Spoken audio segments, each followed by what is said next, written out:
Welcome back, everybody, to another episode of Colony Drop, a Gundam podcast. My name is Brian. And my name is Isaac. This is your favorite Gundam podcast where we talk about everything from Gunpla to the Gundam anime series to Gundam manga, anything really related to Gundam. Theories, speculation, thoughts.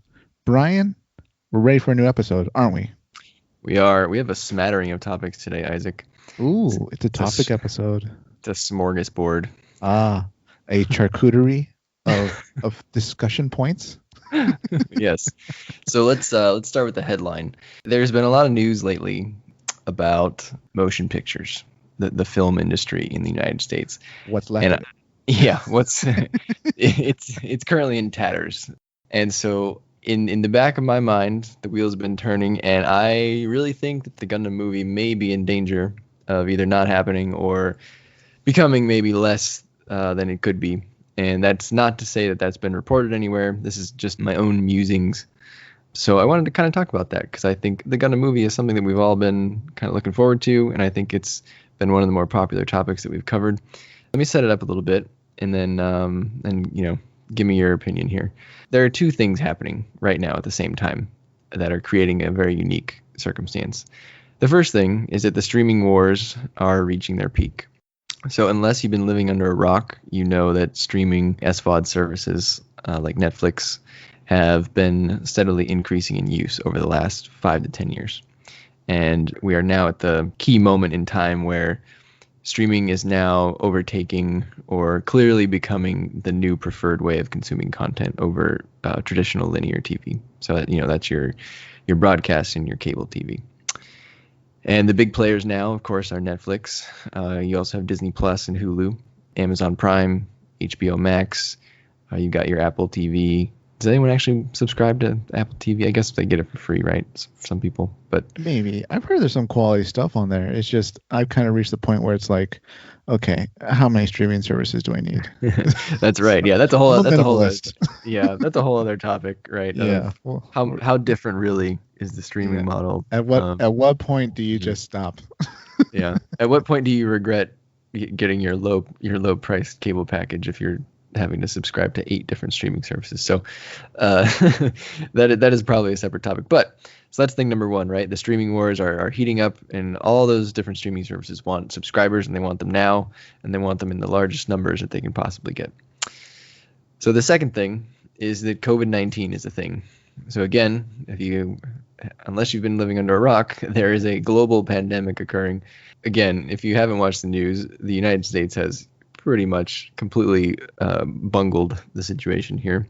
You could say, as they say in France, we shat the bed. just a little bit. I would call it a large shat.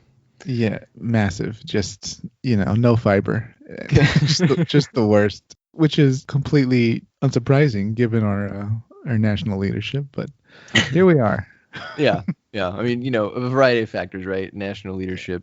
General independent spirit of the United States populace has led to our current predicament. Yeah, Isaac and I live in Los Angeles, and it is particularly bad right here. We have doubled our case count in the last month from 500,000 to 1 million, which is pretty atrocious given that it took us, 8 months to get to 500K? And pretty much, yeah. Wear a mask, save a life, wash your hands, avoid other people, stay home.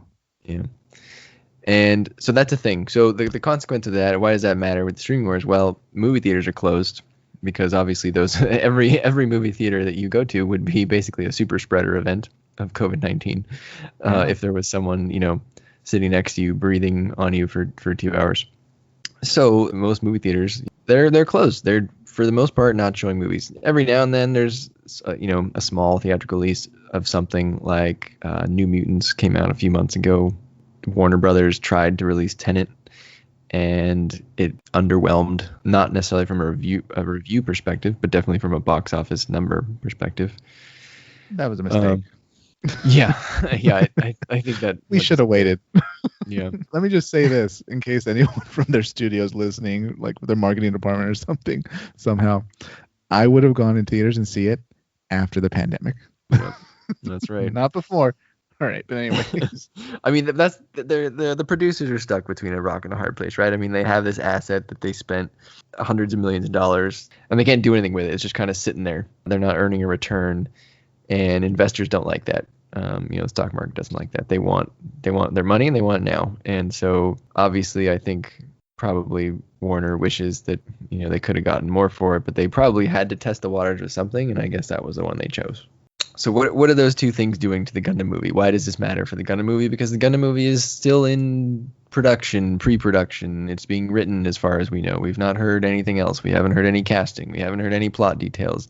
There's no trailer, no teaser, no nothing. All we know is a producer and a writer. And once again, the writer is Brian K. Vaughan. And we know the production company is Legendary, people who made Pacific Rim, who made 42. And it's also obviously being co-produced by Sunrise. So why does all this matter? Well, Legendary is a smaller producer. They're not a Disney. They're not a Warner Brothers. They typically co-produce most of their films. A lot of them they co-produce with Warner Brothers. I cannot find anything that confirms or denies or clarifies if the Gundam movie would be co-produced by Warner Brothers. So I'm not sure. But if it's not co-produced by Warner Brothers, that's actually probably worse for us in this situation because the way a co-production works, it's kind of in the name. There's basically two or more people paying for the movie, and they split the returns in some way, generally in some waterfall calculation, whether it's 50-50 or whatever you pay into the movie. So it's a good way to hedge risk, right? So if you think the movie is pretty good, maybe you're willing to put in more. If you're not sure but you still want to be a good partner, maybe you put in a little less. Or just over time, if you want to co-produce all your movies, then there's less risk for you over an entire portfolio than one individual movie. So if Legendary is not co-producing this movie with Warner Brothers, and maybe they're only co-producing it with Sunrise, I don't know how much Sunrise is willing to spend on this, but let's pretend that Warner Brothers is not involved and that Sunrise is essentially, contributing the IP, the property, right? I mean, that Legendary needs Sunrise to make this movie. Legendary doesn't own Gundam. Sunrise does. So if they don't co-produce the movie, that means there's even more risk on Legendary. And since Legendary is a smaller producer, more risk is bad for them. And if movie theaters are closed, Isaac, with no real certainty of when they will open up, your once lofty revenue projections may need to come down. And if your revenue comes down, what else goes down, Isaac? Any budget really you had for upcoming projects, maybe That's even right. gambles, like a Gundam movie, a movie based on a Japanese cartoon, as far as the executives view it, I'm sure that, yeah, it might have an existing base, but it's still a bit of it's a bit of an odd duck to parade in front of American audiences. If revenue is going to go down and probably the budget needs to go down, or at least their willingness to take risks on that budget, like you said, would you say that in order for this movie to be successful, it needs to have a very high budget because it's very special effects heavy? Absolutely. This movie needs to have a sizable effects budget, whether they somehow decide to do, miniatures of some kind or however realistic they want it to be, or they want to go full CGI, whatever. Special effects are going to be a big part of it. This isn't a military movie where they got like tanks laying around and, helmets, and they can just throw them on actors and run around, and they don't have like Roman soldier armor from the last 5 Roman soldier movies or whatever. This is going to be pretty much, built from the ground up to an extent. I forget the one listener's name who told us this, who warned us about this, was that every piece of technology in this movie needs to be created from scratch or imagined from scratch. It doesn't exist, right? Giant robots don't exist. So to me, if the budget is in danger, I feel like that's not good for us, Isaac, because that's going to kill our ability to draw major stars. Like, for example, in our fan casting, we had some people who I would describe as highly paid actors. I believe you wanted Robert De Niro to play Degwin. He doesn't come cheap. Rated it. Yeah, he's notorious. But anyway, Jude Law, I can't see him for too little. Elle Fanning. I'm sure she would refuse to join a movie that's almost an art film, art film budget or something like that. Yeah, people You like know? younger actors that are on the rise, like Timothy Chalamet. He's not going to jump on board No. at a discount price. So that's not to say that I want stars in the movie or that I think that stars need to be playing these key roles. But if, like Isaac said, this is a bit of an oddball for American audiences, and executives tend to believe, and I think it's probably largely supported, that generally, not all the time, but generally, star power does lead to more seats. Yeah. More seats being filled than maybe otherwise would if it's an unfamiliar kind of property. I'd say it's even more important to have recognizable names in a franchise most people won't recognize. You kind of get away with it with, just constant rebooting and relying on nostalgia for like 2 new Ghostbusters movies, or, we're going to have another Transformers or whatever. But for something like this, it's going to be a hard sell to anybody that's not already an anime fan or a Gundam fan. Yeah, and we're talking big budget here, because what are some comparable movies, right? So, like you just mentioned Transformers. So I think Transformers is pretty comparable in the amount of effects we need. Pacific Rim would be another one. Yeah. Ready Player One maybe. The Godzilla ones. Yeah, exactly. And those are all those cost a lot of money. To me, this is a tentpole release. Like, they're going full summer blockbuster with this thing, right? Generally, those movies have budgets well above 100 million. We're talking in the 200 million range. So if you had on your little chalkboard in your executive office, or it's a whiteboard, obviously, right, and you got a nice big 250 mil set aside for this, and then someone says, oh, by the way, all the theaters are closed. Guess what? That, not that they want to slash the budget, but they have to. They don't make they don't make movies because they like the franchise or because they think it'll be a good movie. That's how they choose the movies, but that's not what gets them made. What gets them made is, will this make money? And with just all this uncertainty, I don't know, man. I'm a little nervous now. And no one's, again, there's been nothing in the news about this. This is just purely conjecture, but I don't know. I'm nervous, Isaac. I'm nervous. I don't blame you. I'd even go so far as to say I'm not nervous, because I think I know what's going to happen. But before that, let me just say that budget-wise, we could debate whatever number we think it actually needs. We just know it needs to be a good number for the effects budget alone. But as we said before in our kind of, I forgot episode we were comparing it, but it does need to be like the Iron Man of the Gundam movies, right? Like, this has to set the tone and sort of set up the universe and really be that good to kind of carry forward, because there's so much existing content in the manga and the anime series that subsequent movies can just take and build up on. But that said, based on how gutted the film industry's been, in particular by COVID-19, I think that this is actually going to be the end or the delay of the project. And by delay, I mean it'll go into development hell, and we may not hear of it in at minimum 2 years. I'm not sure if you're ready to cast your vote, Brian, on if you think it's going to still move forward or if it's done for.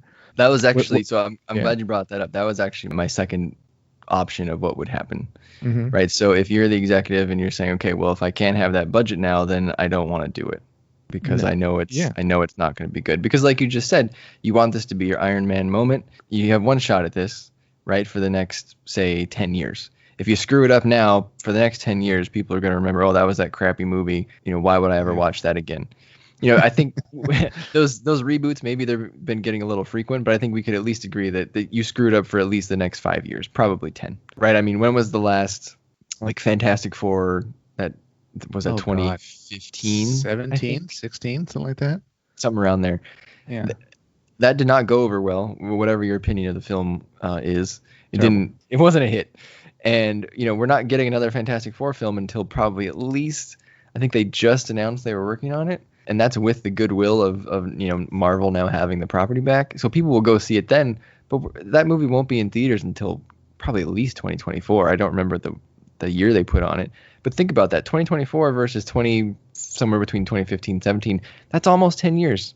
So that's why we're saying you got one shot at this. You can't screw it up. So if everyone out there should actually hope that the executive doesn't say, well, we can't have that budget anymore.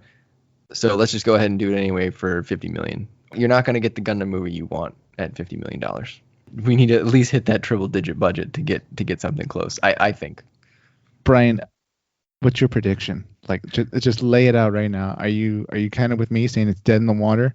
Do you think it'll move forward at a snail's pace, or do you think it's still on the books to happen? Like, well, maybe not on the books, but it's still going to happen by the grace of new type power. It'll happen.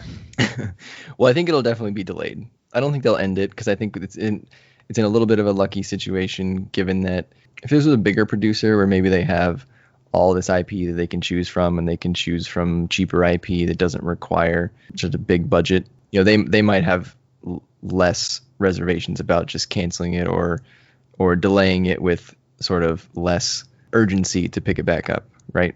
But I think Legendary knows that they have a potential franchise here. And so I do think it's important to them. If it wasn't important to them, I don't think they would have gone out and got the writer who they got. So I am hopeful that they will delay it until they can do it right. And once again, just want to reiterate, there's been no announcement of a delay, but there was never an announcement of any timeline anyway. So it's not like they can't delay what they haven't announced. So, given the fact that we haven't heard anything in basically 2 years on this film, I would say it's already stuck somewhere in development hell. Something's hopefully happening on the film, but we haven't heard much.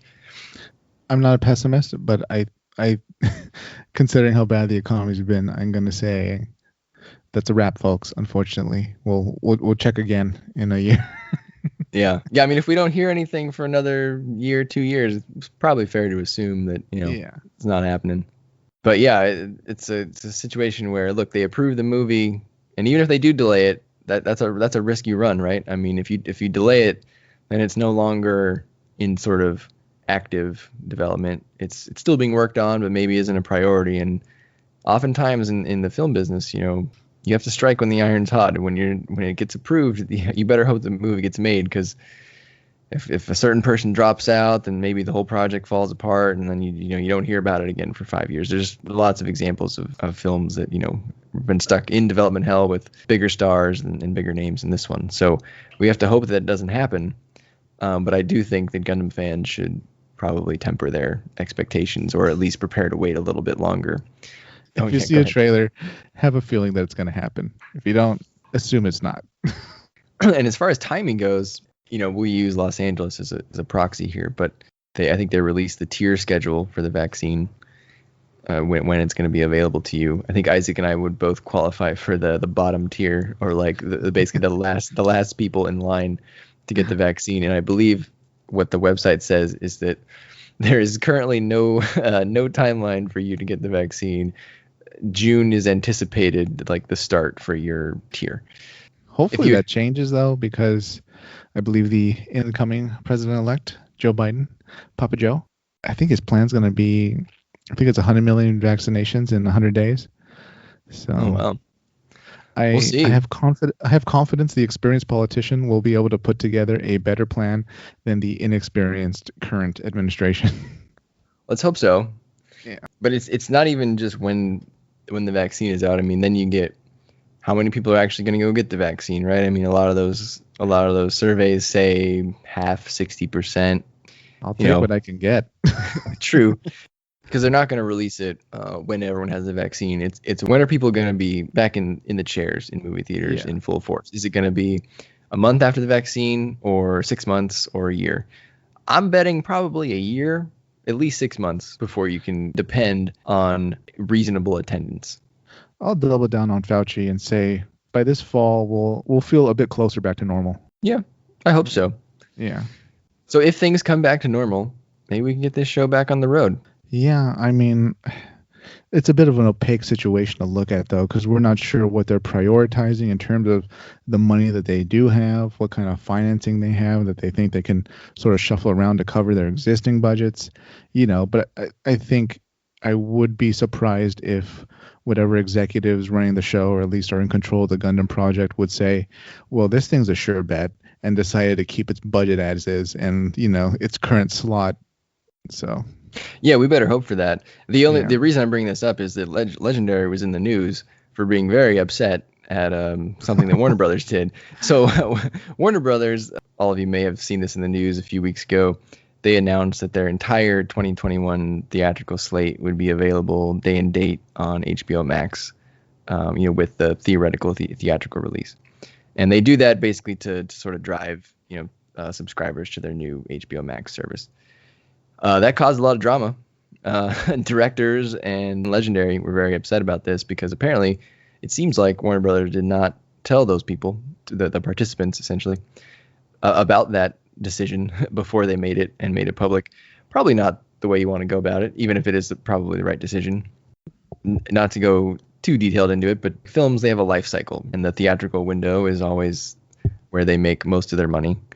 And so if you were a participant in the film, or a director of the film, or an actor, or a co-producer in Legendary's case, and you woke up one morning to find out that your theatrical window had been wiped away, which is generally the biggest source of a film's revenue, that you probably wouldn't be too happy, right? You would probably have a like, oh boy, well, I doesn't seem like I'm going to make much money on that film anymore. So it does sound like Warner has kind of worked it out with them and agreed on some other way to compensate them. But that just shows you that Legendary is worried about those things, and they are that is important to us because they're the ones producing Gundam. So I hope it all works out.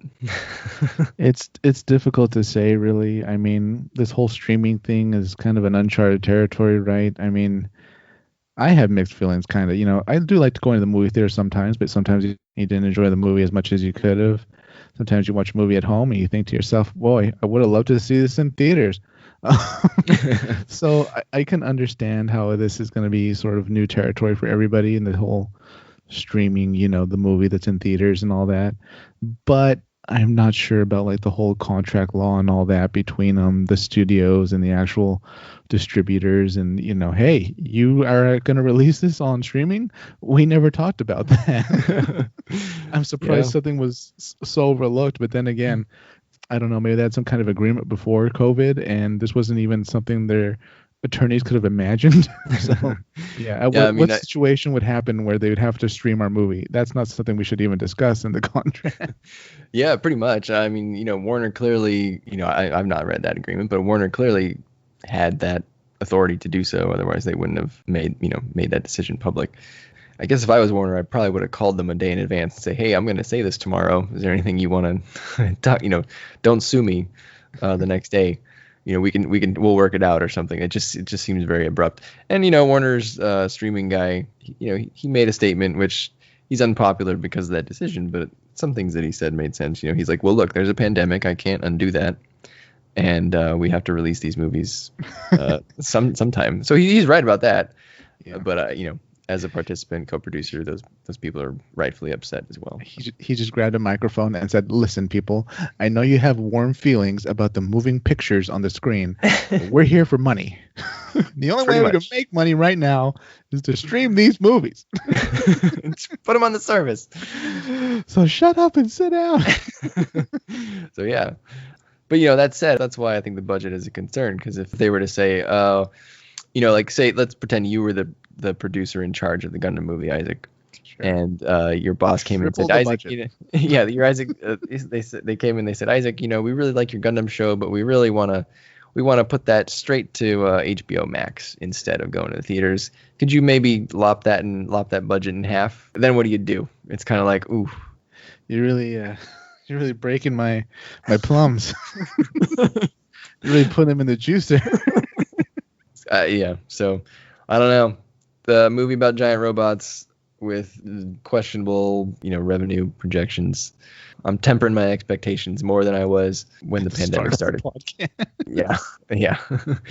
So, because when we started this podcast, COVID was sort of just starting. We were still all optimistic. No, but we're still here. Some of us had been closely following the horror in China and realized we were next. Well, no, I agree on that. I meant I don't think we had cause for super concern about the Gundam film at that point. Well, we thought it was going to be done in a few weeks, right? We just had to lock down for a few weeks. No, Isaac will tell you that he knew that this was all going south way back in, what was that? When was the last time we got together? Was it February, Isaac? It was February, yeah. And that's when I had a sad inkling that it would be the last time we'd be together for a long time. And you were right. Here, it's almost gonna be a year now. So Yeah. yeah. Well, let's go on to some better news. Yeah. The other smattering of topics that we have to talk about today is just in general, Isaac. We don't like to be a news show, right? I don't think podcasts are a good way to get your news. No. Even your Gundam news. Yeah. Yeah, I mean, we tape these. Oh, we tape these things. Look how old I am. We record these things weeks in advance. Brian right now is he's drinking a phosphate that he got at the drugstore. The chemist made it for me. Yeah, he's gonna go down and get a nickel paper later. On my penny farthing bicycle. But there's two things I wanted to talk about in the Gundam news, which at this point they're not that new anymore, but I still think they're worth mentioning to our listeners in case they don't know, because they are related to things that we have talked about on the podcast in the past. So the first is that the original Mobile Suit Gundam is now available via streaming, Isaac, and that is huge. It sure is. It's available in both dubbed and subbed format on Funimation streaming service as of November 25th. And that service is about $6 a month, which is actually a great deal for the amount of content that you get. And they also, at the same time, they added the Gundam Seed HD remaster with the sub and the new dub, which we will talk about next. They also added Gundam Seed Destiny, the HD remaster with subbed only because the new dub is not yet done. And they also added Gundam Unicorn. Gundam Unicorn is just everywhere. Apparently, all the streaming services want Gundam Unicorn. Why not? It is like the prettiest animated Gundam. It is. Yeah. Yeah. I mean, yeah, I guess Origin and Thunderbolt probably give it a run for its money, but Unicorn is pretty damn nice to watch. Every screenshot can be a wallpaper. Yeah. Especially if Isaac just has his room papered with screenshots of the quad wing. It's just the quad wing. Maybe. I don't know. You're like, maybe. No, it's just pictures of Dagwin. Just a Dagwin memorial. And Funimation, in as part of the release, Funimation also promised that more Gundam was coming soon. So that's excellent news. And yeah, I don't know. This is just really, really worth noting because when we first started this podcast, one of our first episodes, if not our very first episode, was how to get into Gundam. And we lamented the fact that there was nowhere to really watch the original show from a streaming perspective, because that's all you kids like to do these days is stream and not buy Blu-rays or physical media. You kids go down to the Sun Coast and get your DVDs. Yeah, I mean, look, I think the Blu-rays are good if you want to support the franchise, but obviously most people are watching streaming. So I think if you want new fans, you need that stuff on streaming, right? I mean, the Blu-rays, those are for the people that already like your show. People aren't going to go buy the Blu-ray to try out your show, right? Pretty much. Actually, dare I say this, Brian? Is the Blu-ray an attempt by a company during a global pandemic that's ravaged the global economy? Is this just an attempt to try to get money? Well, I think, I mean, Blu-ray is just a natural part of the content life cycle. Normally the Blu-ray would come out before things would go to streaming. It's a bit outdated. It doesn't hold as much weight to the consumer as it used to, for sure. No, I do think though that something like Gundam, right? Like you could subscribe to say Disney Plus and be very confident that all of your favorite Disney shows are always going to be on Disney Plus. Yeah. Because Disney owns the service and they also own the content. Funimation doesn't own Gundam, so there's a license period involved there. So at some point, whether it's a year, 2 years, Gundam's going to disappear from that streaming service. That's the kind of thing where ownership comes back into the conversation of those things that you really, really want to watch and that you really depend on being there. Someday they will leave if they're not owned by the streaming service itself. A good example of that is The Office on Netflix. The Office just recently left Netflix, and that was, I believe, one of the most watched shows on Netflix. It drives a lot of the traffic. There was even, I believe, a warning on Netflix saying, FYI, this show is leaving on this day because so many people watch The Office. It's now only on Peacock, NBC's service that, just like HBO Max, is fighting for subscribers right now. And they're using that as a tool to say, look, you can't watch The Office on Netflix anymore. You have to come over here and pay me money. So going back to Isaac's example of him paying for 8 streaming services per month, which one are you going to buy, Isaac? I don't think I'm going to get Peacock. So there you go. But at some point, if Netflix loses enough stuff that you watch, would you cancel Netflix and go sub to not necessarily to Peacock or whatever, but to something else, for a few months. I'll say this. Maybe I'm speaking for a lot of viewers or whatever. We'll go to wherever the shows and the stuff that we like to watch, new shows, existing shows, movies. We will go wherever they are to watch them. That's really the core of this whole thing. Yeah, I think the core of the whole thing is that in general, people are poor. In general, content is overpriced, or at least people feel content is overpriced, and that's why they don't want to pay their cable bill anymore. So they're paying these very low streaming fees for Netflix, Disney Plus, Peacock, and they expect a lot out of it. And one of the things that these companies try to manage a lot is churn. That means, if this show drops all this month, I'll just subscribe that month and then I'll leave the next month. That's why The Mandalorian comes out once a week, right? They don't launch all 8 episodes like Netflix would. So I wonder when Netflix will start doing that as well, once they get a lot more competition here. I can see the number of people churning increasing over time, especially if stuff starts getting too scattered to watch. But I don't know. I almost feel like we'll reach a point of viewer laziness where like you're kind of locked into like your 3 main channels, your streaming channels that you like, and that's it. Everything else, maybe, I don't know, you borrow your friend's password and you watch like in a month, or a weekend. You binge, and we'll probably see more of those things. That's the Hulu. Those are our HBO Now friends. And then like you're like, oh, I'm borrowing Hulu from my neighbor or something. Yeah. Right. Like it's not unfathomable that we'll reach that point, I think. Oh no, you're absolutely right. And I mean, I think we already are there in a lot of circumstances. I think the viewer laziness, though, there's a dollar threshold to that. You don't necessarily notice your Netflix subscription every month because it's only, I don't know how much Netflix is now. I don't even notice either, but it's what like $13 a month or something like that? I think Netflix is $12.99. $12.99. Okay. Maybe less. I don't know. But if it hits $20, would you notice it then? Or maybe not you, but maybe, the public in general? I think the public would notice it creeping. Yeah. And so if they all start creeping at the same time, then it's just, you start cutting the ones you don't want, Yeah. Your kids are going to be screaming and posting on TikTok about their dad canceling, Netflix, and because he preferred, Hulu and CBS Now or something like that. Right? He just had to watch his damn Star Trek. Yeah, he's a Trekkie, and like you wanted to finish, I don't know, Riverdale, or he canceled Disney Plus, and you'll never find out the end to High School Musical, the musical. It's coming, people. The pick and choose, Yeah. Who gets kicked off the musical chairs of your household's streaming service bundle? Mm-hmm. And so that, again, that brings us back to the Gundam movie. If they need to all of a sudden cut that budget to spend more on this content over here that would drive more subs to their service, they may not hesitate to do that. So hope it doesn't happen. But anyway, so Mobile Suit Gundam available now on Funimation streaming service. Now I'm going to go tell all those people that I used to say, hey, you should go watch Gundam. I'm going to say, hey, you should go watch Gundam. And guess what? It's easily available now for $6. You could watch the whole thing in a month for $6. I might just do that. Yeah.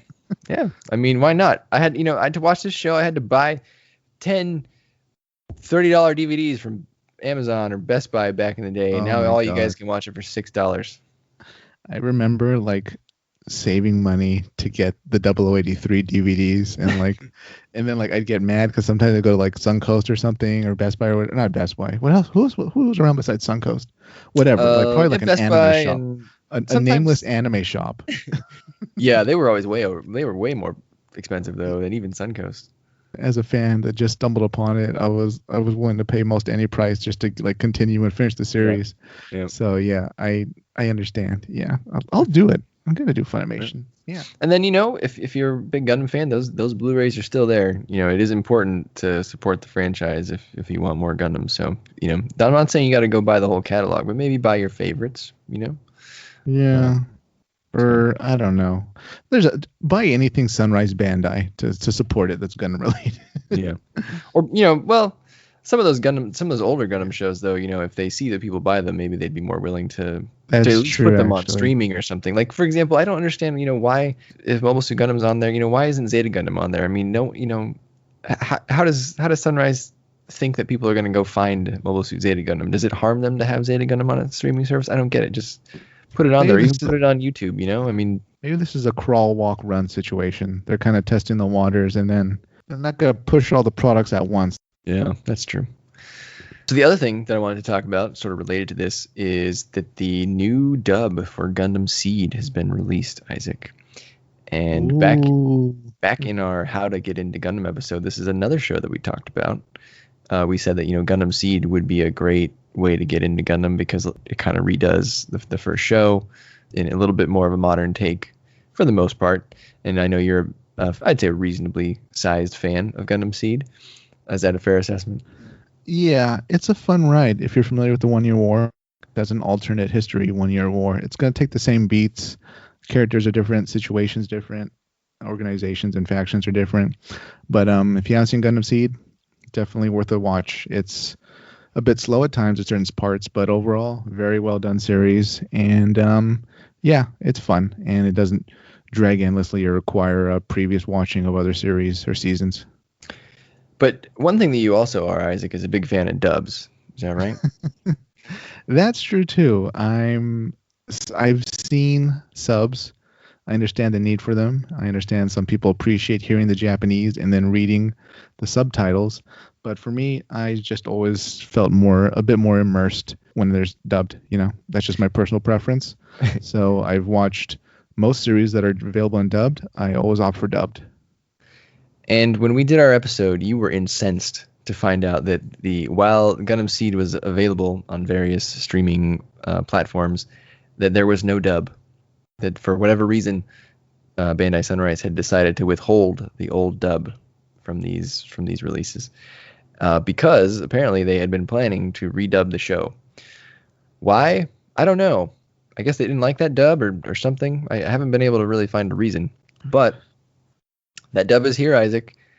It came out. It came out in November. Right Stuff, the company that releases almost all of the Gundam Blu-rays, released the Seed Ultra Edition box set, priced at $225 right now. At least if I go look at the website, that's what it is right now. Good Lord. Yeah, what does that box set include? It's like a collector's edition. This is one of our old school DVD collector's editions. Yeah, they went back to the tried and true method. There's like an art book. There's the interview DVDs. There's the commentary, stuff like that. They have like a limited short series. That's I think it's an SD Gundam Seed thing. Oh, which really? Is interesting. Oh. Yeah, I think so. There's, discussions with the animators and the team and all that. The original series, it's what you'd expect in a limited sort of boxed specials put together Blu-ray series. The art book, I believe, is 118 pages. That is a serious art book. Yeah, there were good designs in the series overall, but I always felt the strength of the series was kind of how interesting the story kind of kept going. The overall setting and atmosphere had good designs. Some of them not so much. Yeah, I think we've talked about this before, but they really went into backpack overdrive in the Seed era, and I think a lot of those designs don't do it for me. But one thing that we really love about the series is all the super weapons. Yeah, there's a super weapon every 10 episodes. But there's a very important thing that you should know about this box set, okay? And that is this. So the box set includes episodes 1 to 48 of the HD TV remasters, episodes 1 to 50 of the original standard definition TV series, 3 compilation movies. But apparently, those TV remasters that Sunrise provided Right Stuff to make the Blu-rays, they accidentally gave Right Stuff the broadcast version of the HD remaster instead of the home video version. And so they made the Blu-ray with the broadcast version, not the one that everyone in Japan has on their Blu-rays. So that's kind of a bummer. And I guess there's probably some differences from the broadcast version to the home video version. Usually that can range on a variety of things. Sometimes anime home video releases, they redo some of the animation to fixed scenes that maybe aren't quite up to par on the TV release, or maybe there's a few extra, seconds or minutes of footage that were cut to fit the whatever 22-minute broadcast window. So if you're buying a over $200 Blu-ray set, Isaac, don't you want the most complete version of the show? Absolutely, especially for that somewhat obscene price. Yes. So Right Stuff has already said that, hey, we will make new Blu-rays once Sunrise gives us the revised, masters for the home video version, and we'll ship you the new set at no additional charge. So what that means is, yeah, it's kind of a bummer that you didn't get the final version of the show, but even if you buy it now, they'll ship you the new version at some later date. And they it's pretty funny. They pitch it as like, hey, well, if you still buy it now, you actually get more than what you were going to get before, because at the end of the day, you'll end up with the HD home video version, the HD TV version, and the standard definition TV version. And I think that's a funny way to pitch it, to be like, see, you end up with more, and don't focus on the screw up. Just it's fine. You end up with more. So when you're like a Chinese restaurant and like they're closing and there's like a lot of extra food, so they just start piling it on you, like your to-go order. You're like, all right, that's enough orange chicken. Like, yeah, like I don't need it. I get it. Yeah, I'll be back. You don't have to serve me that much. And I mean, realistically, does that benefit anyone? Does anyone really want like the HD TV version when they have the HD home video version? Like, there's too many versions of this damn show. Just give me the best one, put it on Blu-ray, and let me have it. Or the other thing I wanted to mention about this, which is maybe more important, is, and this is important to you, Isaac, because you were a fan.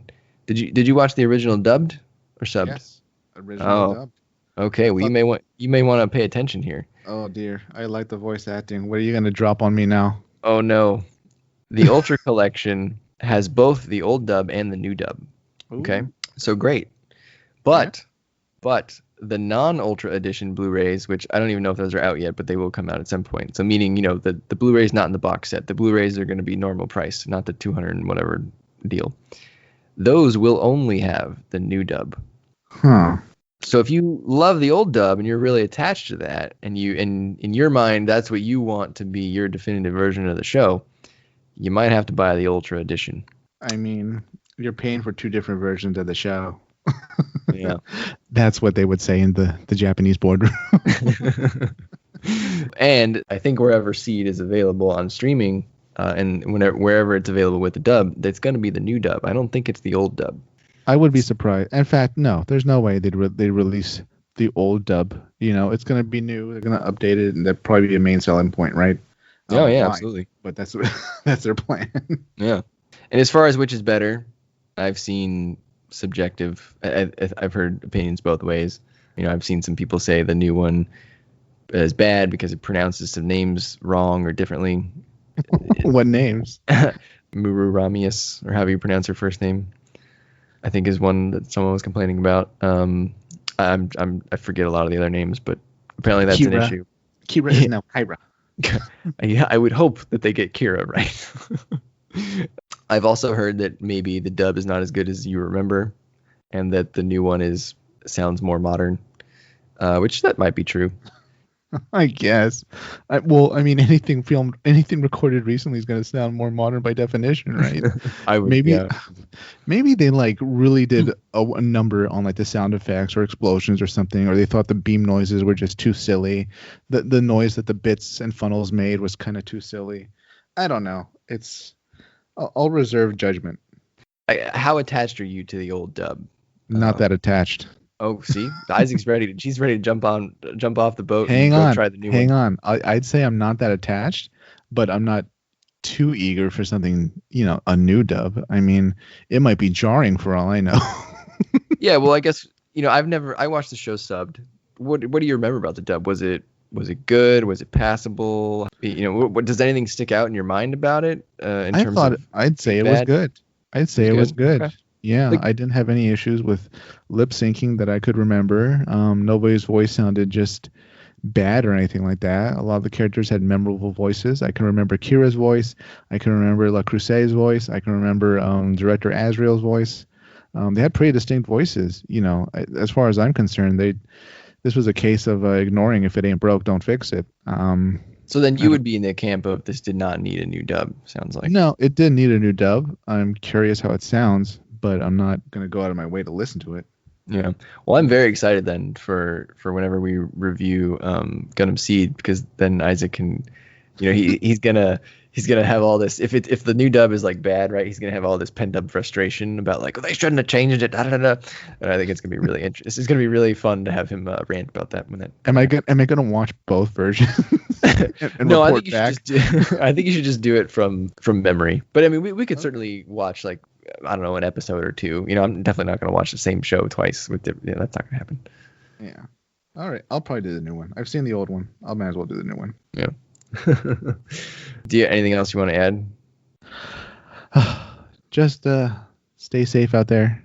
Stay home. Wash your hands. Wear a mask. And avoid people you don't live with. All right, everybody, and that's it for today's episode. I hope you enjoyed that little news bits, and I hope you temper your expectations for that Gundam film. Don't get them too high. We're hopeful, but don't bank on it. So please remember to like, comment, subscribe. You can find us on Twitter at Colony Dropcast. You can also leave us comments on YouTube, and you can find our podcast wherever you get your podcast from. Thanks for listening. Don't forget to like, comment, subscribe. Have a great night.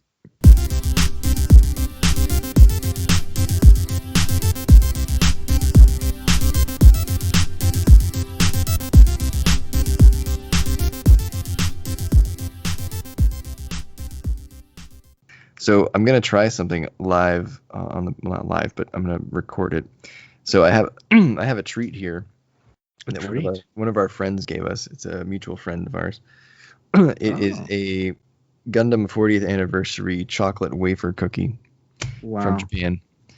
And normally I would let Isaac have this because he loves sweets, but because once again I haven't seen Isaac in almost a year. I'm gonna eat it and tell him if it tastes good. So the wrapper it comes in has a little chibi char and a little SD Zaku, and it looks a lot like the wafer crisps that we have over here. Like the chocolate and the strawberry ones, the vanilla ones. Yeah. So let's see.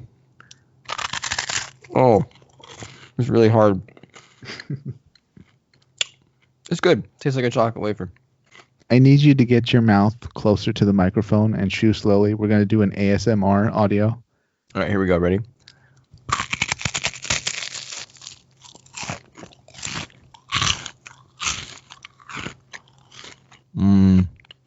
That's the sound of Char Zaku going 3 times the normal speed.